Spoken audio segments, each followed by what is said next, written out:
بسم اللہ الرحمن الرحیم. السلام علیکم. I am your Urdu teacher and this is your Urdu lecture start کرنے سے پہلے میں آپ کو آپ کی کاپی کے بارے میں اور جو ہم نے آپ کو مئی کا ٹاسک دیا ہے اس کے بارے میں بتاؤں گی. ٹھیک ہے, یہ آپ کی اردو کی کاپی ہے. ٹھیک ہے, اور اس کو آپ نے جو باہر اور اس کے اندر جو اس کا کارڈ کور ہے اس کو فل کرنا ہے. باہر جو آپ کو ٹیگ دیا گیا ہے اس میں آپ نے اپنا سیریل نمبر, نیم, کلاس سیکشن لکھنا ہے, اور جہاں سبجیکٹ بتایا گیا ہے آپ کو وہاں پہ آپ نے لکھنا ہے اردو A+B, ہوم ورک اور کلاس ورک لکھنا ہے. ٹھیک ہے, اس کے بعد جو اندر والا آپ کے پاس کارڈ ہے اس کو بھی آپ نے ایسے ہی فل کرنا ہے. ٹھیک ہے, اپنا سیریل نمبر جو ہے آپ کا 1 2 3 4 5 جو بھی آپ کا سیریل نمبر ہے وہ لکھ لیں. اگر آپ کو نہیں پتہ کہ آپ کا سیریل نمبر کیا ہے تو اٹس اوکے, جب آپ اسکول آئیں گے تو ہم تب مینشن کر دیں گے. ٹھیک ہے, اچھا جی, پھر آپ کا پورا نام آ جائے گا, کلاس آ جائے گی, چہارم ABC جو بھی ہے وہ آپ یہاں مینشن کریں گے. اردو AB, برانچ آپ کی بوائز 2 ہے, آپ بوائز 2 لکھ لیں گے. ٹھیک ہے, معلمہ کا نام آپ چھوڑ دیں گے کیونکہ آپ کو ابھی نہیں پتہ کہ آپ کی ٹیچر کا نام کیا ہے. ٹھیک ہے, جب آپ اسکول آئیں گے ہم آپ کو بتا دیں گے. اوکے جی, اچھا یہ کاپی ہو گئی آپ کی. ٹھیک ہے, اس طرح فرشتے اسباق کی ہم ہیڈنگ دیں گے. اسباق ہم تب لکھیں گے جب آپ اسکول آئیں گے, بکس ایشو ہو جائیں گی انشاءاللہ جلد, تو پھر ہم اس کے مطابق یہاں اسباق لکھیں گے کہ ہم نے کون سی کتاب سے نظم پڑھنی ہے یا کون سے سبق پڑھنے ہیں, جو بھی ہے گرامر کا کام وہ سارا ہم یہاں فہرست بنائیں گے. اس کے بعد آپ نے یہ 2 پیجز چھوڑ دینے ہیں اور آگے آپ نے ہیڈنگ دینی ہے چھٹیوں کا کام. ٹھیک ہے, چھٹیوں کا کام میں جو کام ہم نے آپ کو دیا ہے اسے آپ نے ایسے ہی سیکوینس پہ کرنا ہے. ٹھیک ہے, چھٹیوں کا کام کی ہیڈنگ دینے کے بعد پھر آپ کو جو ہم نے مئی ٹاسک دیا ہے آپ نے اس کا اسٹیپ بائی اسٹیپ سارا کام یہاں ایسے کرنا ہے. ٹھیک ہے, پیراگراف ہے, اس سے ریلیٹڈ کویسچنز ہیں. پھر اردو B ہے, اردو B میں ہم نے آپ کو درست غلط فقرات دیے ہوئے ہیں. ٹھیک ہے, 1 سے لے کے 15 تک فقرات ہیں. ٹھیک ہے, یہ اس طرح آپ نے الگ الگ کر کے لکھنے ہیں. اوکے, پھر واحد کے جمع اور جمع کے واحد بھی اسی طرح آپ نے اپنی کاپی کو نیٹ رکھنا ہے. کوئی کلرفل پین یوز نہیں کرنا, کوئی آپ نے مارکر یوز نہیں کرنا. ٹھیک ہے, کلرنگ وغیرہ کچھ نہیں کرنی, سمپل پینسل آپ نے یوز کرنی ہے اور پینسل سے آپ نے اپنا کام بہت ہی زیادہ نیٹ اینڈ کلین کرنا ہے. ٹھیک ہے, پھر مضمون ہے کہ دیے گئے عنوان پر مضمون لکھیں اور مضمون کم از کم 4 سرخیوں یعنی ہیڈنگ میں لکھنا ہے. ٹھیک ہے, یہ میں نے آپ کو during the on line lecture بھی سمجھایا ہے سارا کچھ, اور ابھی میں آپ کو دوبارہ سے اس میں بھی بتا رہی ہوں. ٹھیک ہے, اور اس سے ہیڈنگز جو ہوتی ہیں, سرخیاں جو ہوتی ہیں وہ کیا ہوتی ہیں کہ آپ اوپر ایک ہیڈنگ دے دیتے ہیں, عنوان دیتے ہیں. ٹھیک ہے, اور اس سے ریلیٹڈ پھر نیچے آپ اس کو 3 4 لائنوں میں ڈیفائن کرتے ہیں. جیسے میرا اسکول ہے تو آپ اپنے اسکول کے بارے میں لکھ رہے ہیں کہ یہ کہاں واقع ہے. پھر اس کی عمارت کے بارے میں لکھتے ہیں کہ اس کی عمارت کیسی ہے, کتنے کمرے ہیں اور کمرہ جماعت کیسے ہیں. تو آپ اوپر دے سکتے ہیں اسکول کی عمارت. ٹھیک ہے, اسکول کی عمارت, اور نیچے اس کے بارے میں 4 5 لائنیں لکھ لیں گے. پھر اس کے بعد آپ اگلا عنوان دے دیں, اس کو ہیڈنگ دے دیں. جیسے کہ مثال کے طور پہ آپ لکھتے ہیں اسکول کا ماحول. ٹھیک ہے, پھر اساتذہ کا برتاؤ. تو یہ 3 4 ہیڈنگس آپ دے دیں گے اور اس کے ساتھ آپ کا مضمون بن جائے گا. اور اگر آپ ہیڈنگس نہیں دیں گے اور تھرو آؤٹ لکھتے جائیں گے تو وہ کیا ہو جائے گا, وہ پھر مضمون نہیں کہلائے گا, وہ مطلب کہانی ہو جائے گی, بس ایک قصہ ہوگا جو آپ بس لکھے جا رہے ہیں. ٹھیک ہے, مضمون اور کہانی اور ان سب چیزوں کا لکھنے کا ایک اپنا ایک طریقہ ہوتا ہے. اچھا جی, آج کا جو ہمارا کام ہے وہ ہے ہمارے پاس مذکر کے مؤنث. مذکر کیا ہوتے ہیں؟ مذکر ہوتے ہیں جیسے مرد ہے وہ مذکر ہے, اور مؤنث کون ہے؟ عورت کو کہتے ہیں مؤنث. ٹھیک ہے, ضروری نہیں ہے کہ مرد اور عورت ہی مذکر مؤنث ہو, مرد اور عورت کے علاوہ جانور اور پرندوں میں بھی مذکر مؤنث ہوتے ہیں. ٹھیک ہے, کیڑے مکوڑوں میں بھی مذکر مؤنث ہوتے ہیں. ایون کہ ہر جاندار اور ہر بے جان چیز میں مذکر مؤنث ہوتے ہیں. یہ آپ کی پینسل ہے, ٹھیک ہے, یہ بھی مذکر ہے یا مؤنث, آپ اس پہ بھی سوچ سکتے ہیں. دروازہ ہے, سورج ہے, چاند ہے, تارے ہیں, ایون کہ پھل اور سبزیاں, اس میں بھی آپ مذکر اور مؤنث الگ کر سکتے ہیں. ٹھیک ہے, اوکے جی. اب ہمارے پاس یہاں پہ کچھ مذکر دیے گئے ہیں. مثال کے طور پہ ہمارے پاس یہاں پر جو 10 مذکر ہیں ان میں پہلا لکھا ہے مکڑا. ٹھیک ہے, مکڑا کیا ہوتا ہے؟ اسپائڈر جسے ہم کہتے ہیں, مکڑا. ٹھیک ہے, اس کو اسپائڈر کو کہتے ہیں. نمبر 2 ہے عالم. عالم کون ہوتا ہے؟ عالم علم رکھنے والا, جس کو ساری معلومات ہو دین کے بارے میں, دنیا کے بارے میں علم رکھنے والے کو عالم کہتے ہیں. شاعر, ناگ, حافظ, درزی, وارث, بیل,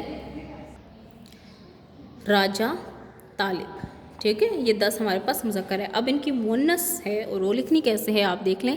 پہلا ہے مکڑا، مکڑا کی مؤنث ہے مکڑی، مکڑا مکڑی، ٹھیک ہے۔ نیکسٹ ہے ہمارے پاس عالم، علم رکھنے والا، میں نے آپ کو بتایا ہے عالم عالمہ، ٹھیک ہے۔ شاعر جو شعر پڑھتا ہے، جو نظمیں لکھتا ہے، ٹھیک ہے۔ اور شاعرہ جو عورت نظمیں لکھے، شعر لکھتی ہے، پڑھتی ہے، اس کو ہم شاعرہ کہتے ہیں۔ ناگ، ناگن، ناگ کون ہوتا ہے؟ ناگ جو ہوتا ہے وہ سانپوں میں جو ایک اعلیٰ قسم ہوتی ہے، وہ جو سب سے بڑا ہوتا ہے ان کا، اس کو ناگ کہتے ہیں، ٹھیک ہے۔ سانپوں میں بھی، جانوروں میں جس طرح جنگل کا بادشاہ شیر کہلاتا ہے نا، اسی طرح سانپوں میں بھی جو بڑا بادشاہ ہوتا ہے اس کو ناگ کہتے ہیں، ٹھیک ہے۔ اور اس کی مؤنث ہوتی ہے ناگن۔ حافظ، حفظ کرنے والا، ٹھیک ہے، حفظ کرنے والا جس کا حافظہ تیز ہوتا ہے اس کو ہم حافظ کہتے ہیں۔ جیسے کوئی قرآن حفظ کر لیتا ہے تو ہم کہتے ہیں نا یہ بچہ تو حافظ ہے، حافظ قرآن ہے، یعنی اس نے پورا قرآن یاد کر لیا ہے، حفظ کر لیا ہے۔ اور حافظہ کہتے ہیں لڑکی کو، اس کے لیے حافظہ استعمال ہوتا ہے لفظ۔ درزی جو کپڑے سیتا ہے، اور جو عورت کپڑے سیتی ہے اس کو ہم کہتے ہیں درزن۔ وارث، وارثہ، وارث کون ہوتا ہے؟ کسی چیز کا حق رکھنے والا جو ہوتا ہے اس کو ہم وارث کہتے ہیں، ٹھیک ہے۔ جو جیسے کہ ہم کہتے ہیں نا کہ ابو کی جو چیزیں ہوتی ہیں ان پہ بچوں کا حق ہوتا ہے نا، تو وہ ان ابو کی چیزوں کا جو حق بچوں پر ہوتا ہے تو بچے اپنے ابو کی چیزوں کے وارث ہو گئے، ٹھیک ہے۔ اور لڑکا وارث ہوتا ہے اور لڑکی وارثہ ہوتی ہے۔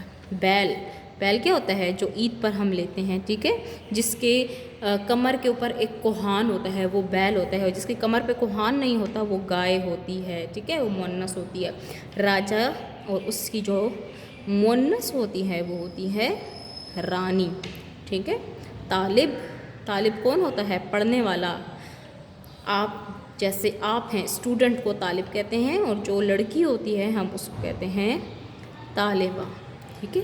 لڑکی کو ہم طالبہ کہتے ہیں اور لڑکے کو ہم طالب کہتے ہیں، ٹھیک ہے جی۔ یہ آپ کے ہو گئے مذکر مؤنث۔ اسی طرح آپ نے اوپر لکھنا ہے مندرجہ ذیل مذکر کے مؤنث لکھیں، ٹھیک ہے۔ گھر کا کام یہ آپ نے ایسے مڈ میں لائن ڈرا کر لینی ہے، 10 ورڈز لکھنے ہیں اور آگے ان کے مؤنث لکھنے ہیں، and then draw full ending line, ٹھیک ہے۔ اس کے بعد آپ کے پاس ہے درج ذیل غلط فقرات کو درست کر کے لکھیں۔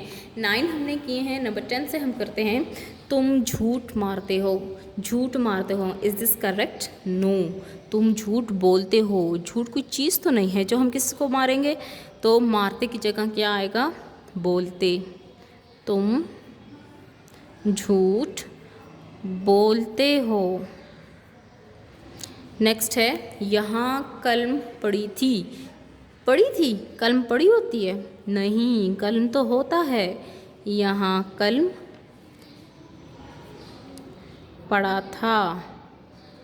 میں نے کراچی جانا ہے، میں نے کراچی جانا ہے، کیا یہ صحیح ہے؟ نہیں، میں نے کراچی جانا ہے نہیں ہوگا، مجھے کراچی جانا ہے، ٹھیک ہے۔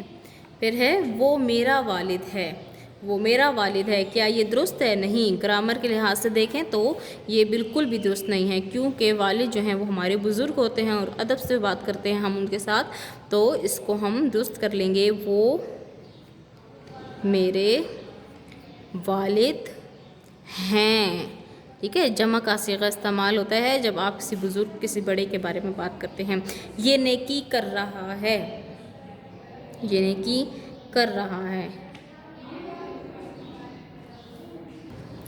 ٹھیک ہے۔ یہ نیکی کر رہا ہے، اب نیکی یہ نقطوں والی کاف سے ہوتا ہے؟ نہیں، نیکی تو کش والی کاف سے لکھتے ہیں نا ہم، تو یہ نیکی کر رہا ہے، ٹھیک ہے۔ اور لاسٹ ہے ہمارے پاس علی پتنگ اڑاتے ہیں، علی پتنگ اڑاتے ہیں؟